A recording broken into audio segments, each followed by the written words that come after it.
Je suis Guy Heumann, ancien chef d'entreprise. J'ai dirigé pendant une quarantaine d'années la société Paul Heumann, qui est spécialisée dans la fabrication de pain enzyme. Pain enzyme, je pense que tout le monde sait ce que c'est, et sinon c'est le pain que mange la communauté juive à Pâques. Donc c'est fabriqué à Soule-sous-Forêt, et nous sommes présents dans 35 pays au monde. Je dirais presque qu'être alsacien est une lourde charge. Il faut la porter, et il faut surtout faire tout pour que cette identité alsacienne subsiste. Elle a tellement de spécificités, il faut y travailler en permanence. Des Alsaciens qui sont des gens généralement souriants, affables, qui sont fiers de leur histoire, je dirais de leurs histoires, et qui tiennent à être reconnus en tant que tels. Ce n'est pas rien de dire « je suis alsacien » et je dirais « j'en suis fier ». Que vous dire? Bon, alsacien, on l'est dans son cœur, c'est mon cas. On est toujours à la recherche du mieux. L'Alsacien, l'homme alsacien, veut toujours bien faire, mieux faire, et sait d'ailleurs s'affirmer dans ce sens. Il est complet, il est entier. Il partage, ce qui ne l'empêche pas de partager, mais c'est vraiment quelque chose d'entier et qui est fier de l'être. L'Alsacien, quelle fierté de pouvoir le parler. Nous avons deux petites filles de 14 et 11 ans qui sont parfaitement, je dirais presque trilingues, français, allemand et alsacien. Les parents leur parlent en alsacien. Les grands-parents, nous, leur parlent en alsacien, elles répondent en alsacien, et c'est quelque chose pour elles qui est tout à fait naturel. Alors l'alsacien, parfois, on en dit oui, les Alsaciens, avec un petit accent, je ne veux pas dire péjoratif, mais un peu moqueur. Ben oui, justement, les Alsaciens, ils s'affirment entre autres par ce dialecte alsacien qui est si riche. Et alors, ce dialecte alsacien, il varie en fonction des villages, je veux dire village plutôt que ville, où les habitants parlent un alsacien différent à Wissembourg, qu'à Haut-Villers, qu'à Souls, qu'à Seebach. Et parfois, même entre les habitants de ces villages, il y a parfois des difficultés à s'entendre parce que les mots n'ont pas les mêmes significations. Mais parler l'alsacien, je dirais c'est chic. Ouais. Je peux dire un mot sur le yiddish, certes, mais je ne sais pas le parler. Lorsqu'un juif alsacien parle le yiddish, s'il parle lentement, j'arrive à comprendre. Pas facilement, mais j'arrive à comprendre. Mais c'est... Comment appeler ça, une langue? Oui, on peut parler la langue yiddish, qui était parlée par mes grands-parents, par exemple, ou particulièrement par les grands-parents de mon épouse, qui étaient d'origine polonaise. Donc, automatiquement, c'était le yiddish. Mais aujourd'hui encore, vous entendez à Strasbourg des juifs d'origine polonaise parler le yiddish. Il y a, je crois même, à Strasbourg, un cours de yiddish qui est très fréquenté. Mais moi-même, je ne le parle pas. J'aimerais bien le parler, parce que c'est un langage tellement subtil. Il y a tellement de finesse que je regrette vraiment de ne pas savoir le parler. J'ai connu un rabbin qui est aussi un homme très âgé, qui habite en Israël maintenant, il doit avoir 86-87 ans, qui venait nous voir professionnellement à l'entreprise et qui savait parler le yiddish. Et je lui disais souvent, dites-moi quelques mots, je voudrais essayer de comprendre et d'entendre, parce qu'il y a une sonorité dans la langue yiddish qui est vraiment particulière. Juste me vient en tête trois mots... où on dit par exemple « Ich bin gewesen », j'ai été. Ouais. Et le yiddish est la langue que parlaient les juifs originaires des pays de l'Est. Donc ça a déjà une sonorité extrêmement différente, et en judéo-alsacien, vous pouvez comprendre ce que vous dit quelqu'un. En yiddish, c'est un mélange, je dirais, des langues... des pays de l'Est et de l'allemand. Mais c'est souvent tellement transformé que vous avez du mal à le décoder. Alors, le judéo-alsacien, c'est un mélange d'alsacien et de termes juifs qui ne sont pas forcément des termes hébraïques. mais qui sont donc un mélange, le judéo-alsacien, de cette origine de langue et de termes utilisés à la campagne. Et c'est là qu'est sorti qu'un certain nombre d'expressions. Vous disiez tout à l'heure, je me permets, du pichmachougue, mais c'est pas du yiddish, ça, si on veut. C'est du judéo-alsacien. Ou alors, un autre terme maintenant qui me vient, le marchand de bestiaux. Le Mokler. Non, le Mokler, oui, ça c'est le terme alsacien. Mais en judéo-alsacien, on dirait de Peimeshändler. D'accord. Le Peime, c'est une bête. Et on dit d'ailleurs aussi anecdotiquement à quelqu'un qui est un peu simplé, t'es je Peime. D'après ce que l'on sait, mais ce n'est pas certain, les premiers juifs sont arrivés en Alsace au XIIe siècle.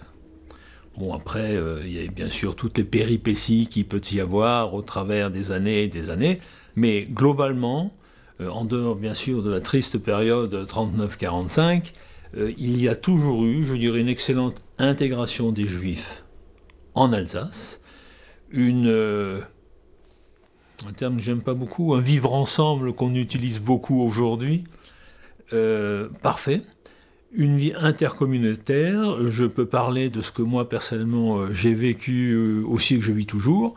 Je suis président de la communauté israélite de Souls, qui est une toute petite communauté.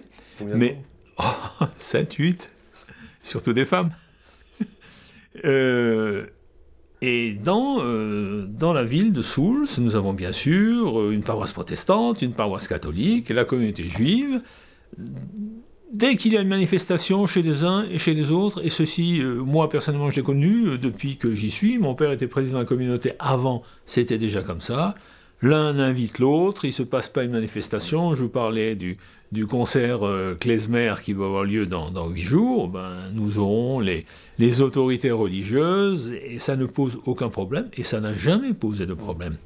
D'ailleurs, je sais que mon père m'avait toujours dit, jamais j'ai entendu à Souls quelqu'un me dire « juif » ou « tu es un juif ». Ça n'a jamais existé. Mais ceci est valable, à mon avis, à Strasbourg.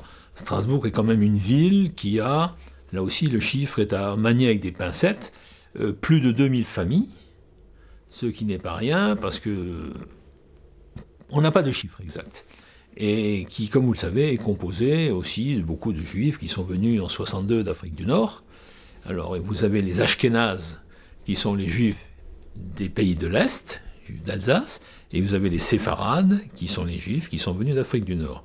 Alors, la communauté de Strasbourg était, avant 62, l'une des plus grandes communautés ashkénazes, et aujourd'hui, elle vit très bien, elle cohabite très bien avec la communauté séfarade, qui, elle, est majoritaire aujourd'hui à Strasbourg. Je pense qu'il peut y avoir un antisémitisme alsacien, mais c'est comment je vais appeler ça? C'est peut-être un antisémitisme en Alsace qui serait un antisémitisme d'héritage. Ou parce que il y a 50 ans, on disait les Juifs sont ci, les Juifs sont cela. Il y a des gens qui ont enregistré la chose. Et où c'est resté dans l'esprit, les Juifs sont riches, les Juifs profitent, les Juifs ci, les Juifs ça. Ça, effectivement, on l'entend aujourd'hui encore, vous le savez, peut-être aujourd'hui, au jour où nous parlons, plus qu'hier. Personnellement, ça ne me fait pas peur. Je sais que Souls a été en grande partie détruit non pas par les Allemands, mais par les Américains. C'est bombardement américain, donc pour empêcher les Allemands d'intervenir. Tous les Juifs de Souls sont partis, évacués. Je peux parler de mes parents parce que c'est ce que je connais le mieux. Mes parents sont partis à Clermont-Ferrand. Mon père avait des amis à l'université de Strasbourg, et comme vous le savez, l'université de Strasbourg s'est repliée à Clermont. Et donc, mes parents ont pu partir avec eux, et ont passé donc toute la période de guerre à Clermont. Souls s'est appelé Souls-sous-Forêt, qui est aujourd'hui, s'est appelé Souls, S-U-L-Z, Unterm Wald. Et la rue où nous habitions s'appelait Karl-Wilhelm-Straße. Et en 1945, quand mes parents sont revenus, cette fameuse Karl-Wilhelm-Straße, qui s'appelle aujourd'hui rue des Barons de Fleckenstein, était complètement détruite, complètement rasée, il n'y avait plus rien. J'ai une photo au bureau où vous voyez mon père devant les ruines de ce qu'était leur ancienne maison, et donc voilà. Mais tous les juifs ont quitté Souls, et une partie des non-juifs aussi, parce que c'est devenu très tangent à un moment donné. Alors en 1939, quand mes parents ont dû quitter Souls, ils sont allés, avant de partir, voir des amis extrêmement proches pour leur dire voilà, on s'en va, on n'a plus le choix. Et en partant, mes parents ont remis la clé de la maison à ces personnes. Et mes parents sont partis donc avec la fac de Strasbourg à Clermont, et aussitôt, ces personnes, le mari, a pris ses 2 fils, et ils sont partis avec le tracteur à Souls, pour vider la maison de tout ce qu'ils ont pu vider. Et ils ont tout sorti, et ils ont entreposé ça dans une de leurs granges à Schönenbourg. Et en 1945, quand mes parents sont revenus, je vous disais tout à l'heure que la rue des Barons Fleckenstein où ils habitaient était la Kaiser-Wilhelm-Straße. Quand ils sont arrivés là-devant, il n'y avait plus moyen de circuler, quoi que ce soit. Ils avaient une voiture qui leur a été donnée par le patron fondateur de Banania à Clermont-Ferrand. Ils sont retournés donc à Souls, on ne peut pas y aller, ils sont allés à Schönenbourg, chez ces gens-là, tout le monde était content de se retrouver. Et ces gens disent à mes parents, vous n'avez plus rien, vous ne savez pas où aller, vous allez loger, là à côté, il y a une maison. Et mes parents ont habité dans cette maison un certain nombre de mois, et ces gens ont proposé à mes parents, pour redémarrer, de leur mettre à disposition tout l'argent nécessaire, en leur demandant de rendre quand ils pourront, et sans intérêt. Sans intérêt. Voilà. Alors c'est quand même quelque chose qui mérite d'être cité parce que ce n'est pas très fréquent. Entre 1948 et 1953, ça a été le grand boom de la reconstruction où les immeubles ont ressurgi et Souls s'est reconstitué en tant que tel, je dirais à partir des années 55, Souls était de nouveau le village avec son sens qu'il avait avant. Et qui a donc, heureusement pour tout le monde, bien évolué aujourd'hui. Alors une anecdote quand même, la synagogue, je vous ai fait voir une photo tout à l'heure, se trouve en plein centre du village et sur le point le plus élevé du village. Et elle n'a pas été détruite. Non. Elle n'a pas été détruite pour une raison amusante si l'on veut, non. Les Allemands avaient eu l'excellente idée d'en faire un entrepôt pour des bombes. Et du coup, la synagogue n'a pas été bombardée, n'a pas été touchée, parce que sinon, ils se seraient détruits leurs propres munitions.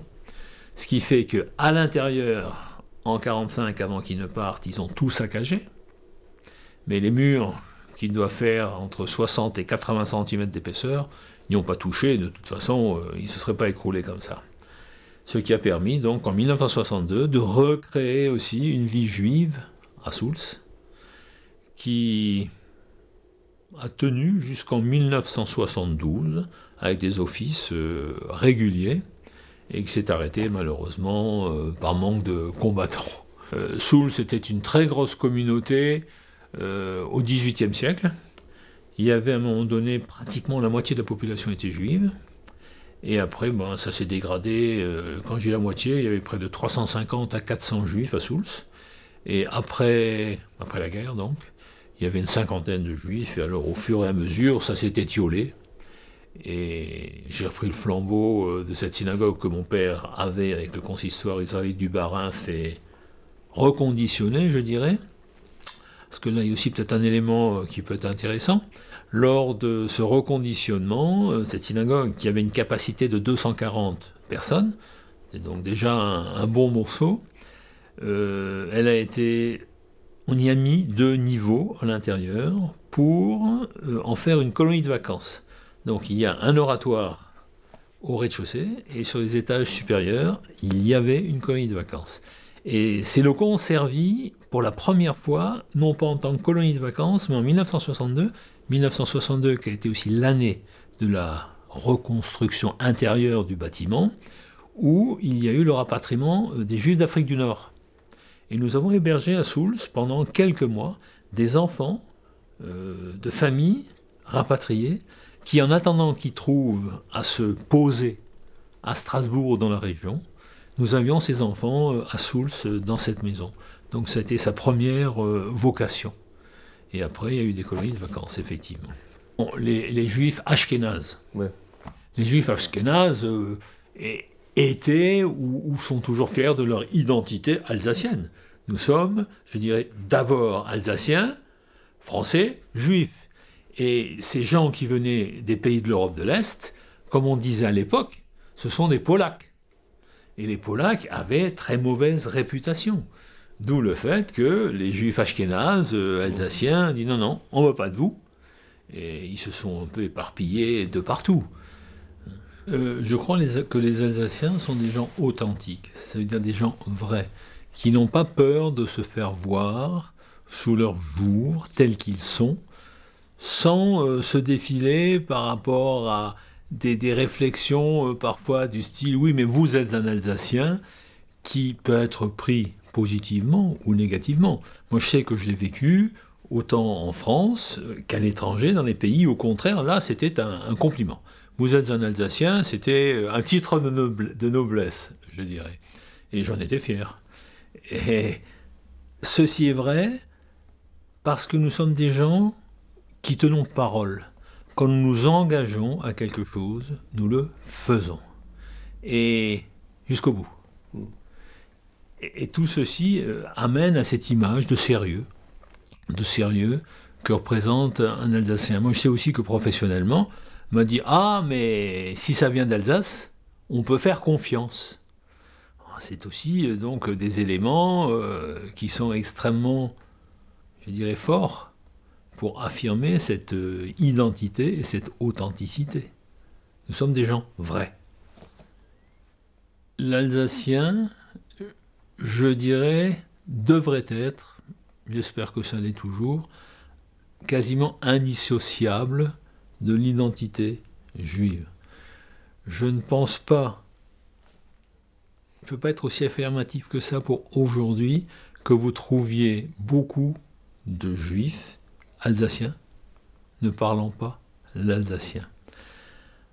Dans le temps, ça risque effectivement de se délayer, parce que ce sont plutôt les anciens qui le parlaient couramment. S'ils le transmettent aux jeunes, ça serait merveilleux. Je vous disais tout à l'heure que nous avons 2 petites filles qui parlent alsacien. 14 et 11 ans, elles parlent alsacien. C'est pas un problème. L'alsacien était surtout parlé dans les campagnes. Peut-être un peu moins dans les villes. Alors si on se remet sur le plan du juif alsacien, comme il y a de moins en moins de juifs dans les campagnes alsaciennes, nous risquons effectivement une déperdition sérieuse de la pratique de l'alsacien. Mais je ne sais pas. L'Alsace va perdurer. Ça, pour moi, c'est inéluctable. Il y a tellement de... L'Alsace est composée de tellement d'éléments, on ne peut pas imaginer une seconde en faire abstraction. Que ce soit la joie de vivre, que ce soit la mentalité, que ce soit la gastronomie, que ce soit les pratiques religieuses, que ce soit toutes les fêtes qui se tiennent, et je dirais qui se tiennent à nouveau dans les villages. C'est quelque chose qui avait plus ou moins disparu. Mais je dirais même à la limite que plus on fait de l'Europe, plus on fait l'Alsace. Parce que l'Alsace, comme je le disais tout à l'heure aussi, a tant de différences et de singularités par rapport à tout le monde. Nous ne sommes pas les meilleurs ni les plus beaux, certes, mais nous avons quelque chose qu'on ne peut pas nous enlever. Je parlais de gastronomie, vraiment au sens large, que ce soit les restaurants, que ce soit les alcools, que ce soit tout ce que vous voulez. Vous allez au Japon, on connaît les alcools alsaciens. Vous allez aux États-Unis, c'est banal ça maintenant bien sûr. Combien avez-vous de boulangeries alsaciennes, de pâtisseries alsaciennes tenues par des Alsaciens, des grands chefs alsaciens qui ont des restaurants dans le monde entier. Alors l'Alsace pour moi ne disparaîtra jamais et c'est certainement le vœu le plus le plus fort que j'ai formulé en disant non. L'Alsace, c'est nous, et nous ferons tout pour que l'Alsace reste.